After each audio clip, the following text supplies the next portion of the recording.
আমার প্রিয় সপ্তম শ্রেণীর শিক্ষার্থী বন্ধুরা, তোমাদের সকলকে আমার চ্যানেলে স্বাগত জানাই। আশা করছি তোমরা সকলে খুব ভালো আছো। আজকে আমি তোমাদের 2024 সালের রায়োম্যাটিনে যে প্রশ্নবিচিত্র প্রকাশিত হয়েছে তার 255 পাতায় 10 নম্বর স্কুল রয়েছে, সেখানে সপ্তম শ্রেণীর সেকেন্ড ইউনিট টেস্টের ইতিহাসের প্রশ্ন দেওয়া রয়েছে। আমি আজকের উত্তরগুলো তোমাদের দেখিয়ে দেবো। ইতিমধ্যেই যারা চ্যানেলটিকে সাবস্ক্রাইব করে নিয়েছো তাদের সকলকে অসংখ্য ধন্যবাদ জানাই। আর যারা নতুন দেখছো তারাও চ্যানেলটিকে সাবস্ক্রাইব করে নিয়ে সাথে থেকো। চলো তাহলে শুরু করছি। একের দাগে দেখো, সঠিক উত্তরটি বেছে নিয়ে শূন্যস্থান পূরণ করো। একের প্রশ্ন, পানিপথের প্রথম যুদ্ধ হয়েছিল, এটা হবে এটা 1526 খ্রিস্টাব্দে। 2 নম্বর প্রশ্ন দেখো, জাহাঙ্গীরের আমলে যে শিখ গুরুকে প্রাণদণ্ড দেওয়া হয় তার নাম, এটা হবে এটা অর্জুন। 3 নম্বরে দেখো, দিন ই ইলাহি হলো আকবরের, এটা হবে এটা হবে ইসলাম ধর্ম। পরেরটা দেখো, আমুক্ত মাল্যদ গ্রন্থটি লেখেন, এটা হবে এটা কৃষ্ণদেব রায়। 5 নম্বরে দেখো, কুতুবউদ্দিন আইবকের আমলে ভারতের রাজধানী শহর হয়ে ওঠে, এটা হবে এটা কুতুব দিল্লি। 2 নম্বরে দেখো, নিচের প্রশ্নগুলির এক কথায় উত্তর লেখো। প্রথম প্রশ্ন, সিজদা ও পাইবস প্রথা চালু করেন কে, এটা হবে গিয়াসউদ্দিন বলবন। 2 নম্বরের প্রশ্ন, ঔরঙ্গজেবের শাসনকালে কোন দুটি কৃষক বিদ্রোহ হয়েছিল, এই উত্তরটা তোমাদের যে ইতিহাস বই আছে তার 79 পাতাতে আছে। চলো আমরা একটু দেখে নেব। দেখো, মথুরায় জাট কৃষকরা এবং হরিয়ানায় সৎনামী কৃষকরা বিদ্রোহ করে।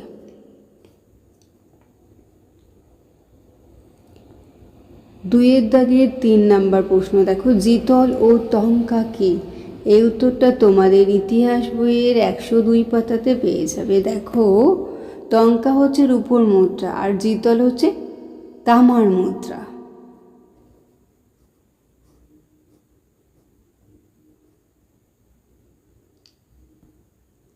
4 নম্বর প্রশ্ন দেখো, বাংলায় প্রথম স্বাধীন সুলতান কে ছিলেন, লিখবে শামসুদ্দিন ইলিয়াস শাহ।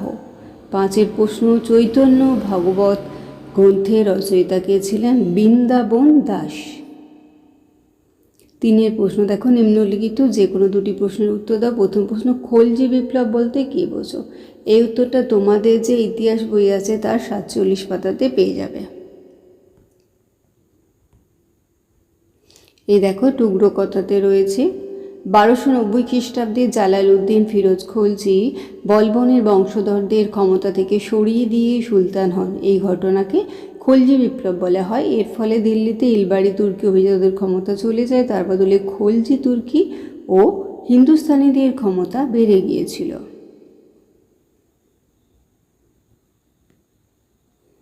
2 প্রশ্নটা দেখো, খানোয়ার যুদ্ধ কত খ্রিস্টাব্দে এবং কাদের মধ্যে হয়েছিল, এই যুদ্ধের ফল কী হয়েছিল, এই উত্তরটা তোমরা পেয়ে যাবে তোমাদের ইতিহাস বইয়ের 71 পাতাতে।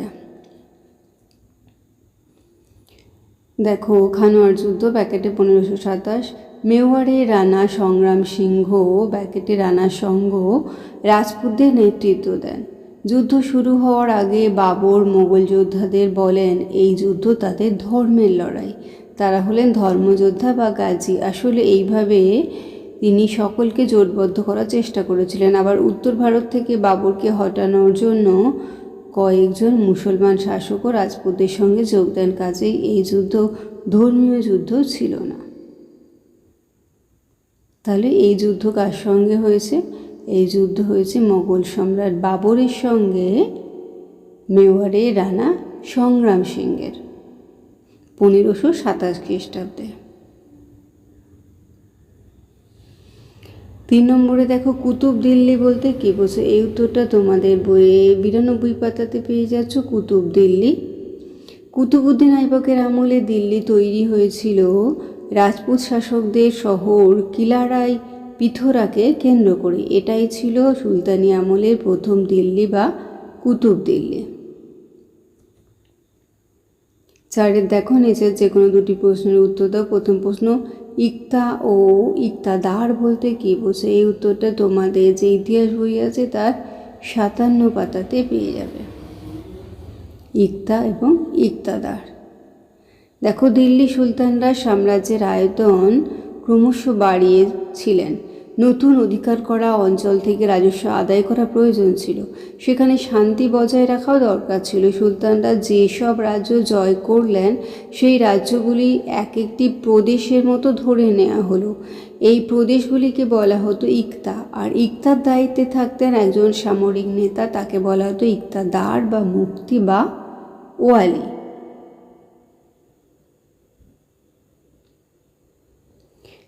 দু নম্বর প্রশ্ন দেখো, শেরশাহের সংস্কারমূলক কাজ কী কী ছিল? এই উত্তরটা তোমরা পেয়ে যাবে তোমাদের যে ইতিহাস বই আছে সেই ইতিহাস বইয়ের ৭৩ পাতাতে। একটু দেখে নাও,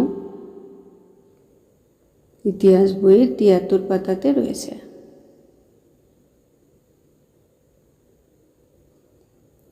তিনের প্রশ্ন দেখো, টিকা লেখো দিন-ই ইলাহি অথবা দুর্ভেদ্য এক ডালা দুর্গ। চলো আমরা দেখে নিই। এটা ৮৫ পাতাতে রয়েছে, দিন-ই ইলাহি, ৮৫ পাতা, তোমাদের ইতিহাস বইয়ের ৮৫ পাতা। আর তারপরে ছিল একডালা দুর্গ, এটা পেয়ে যাচ্ছ তোমাদের ইতিহাস বইয়ের ৬১ পাতাতে।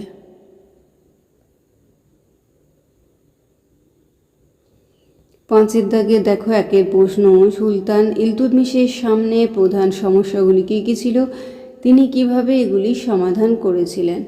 আচ্ছা, এই উত্তরটা আমরা একটু ছায়া প্রকাশনীর বই থেকে দেখে নিই। চলো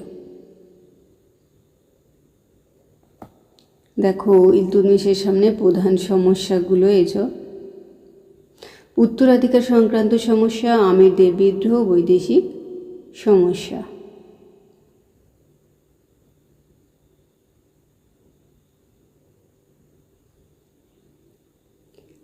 পাঁচের দুইয়ে দেখো, মোগল সম্রাট আকবরের রাজপুত নীতি সম্পর্কে আলোচনা করো। এটাও আমরা একটু ছায়া প্রকাশনী থেকে দেখে নিই, রাজপুত নীতি।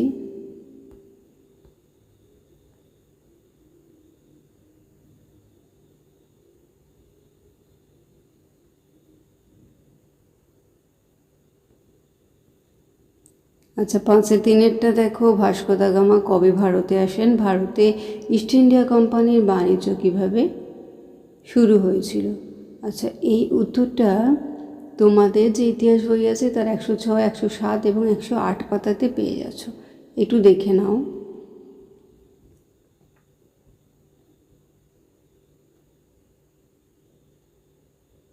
আচ্ছা,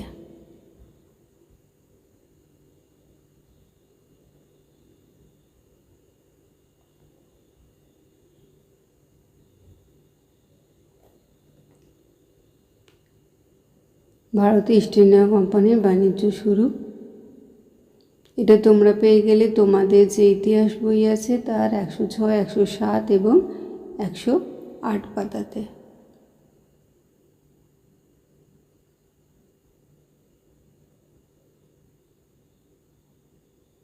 আর ভাস্কো দা গামা এসেছেন ১৪৯৮ খ্রিস্টাব্দে। তাহলে আমার প্রিয় সপ্তম শ্রেণীর শিক্ষার্থী বন্ধুরা, আজকে তোমাদের আমি ২০২৪ সালের রায়মার্টিনে যে প্রশ্ন বিচিত্রা প্রকাশিত হয়েছে তার ২৫৫ পাতা যে ১০ নম্বর স্কুল রয়েছে, সেখানে সপ্তম শ্রেণীর সেকেন্ড ইউনিট টেস্টের ইতিহাসের প্রশ্ন দেওয়া রয়েছে। আমি তার উত্তরগুলো দেখেছিলাম, আশা করছি সকলেই বুঝতে পেরেছে। ভিডিওটি দেখার জন্য তোমাদের সকলকে অসংখ্য ধন্যবাদ জানাই। ভালো লাগলে লাইক করো, কমেন্ট করো, বন্ধুদের মধ্যে শেয়ার করো। আর আগামী দিনের নতুন নতুন ক্লাসগুলো পাওয়ার জন্য অবশ্যই চ্যানেলটিকে সাবস্ক্রাইব করে নিয়ে সাথে থেকো। তোমরা সকলে খুব ভালো থেকো।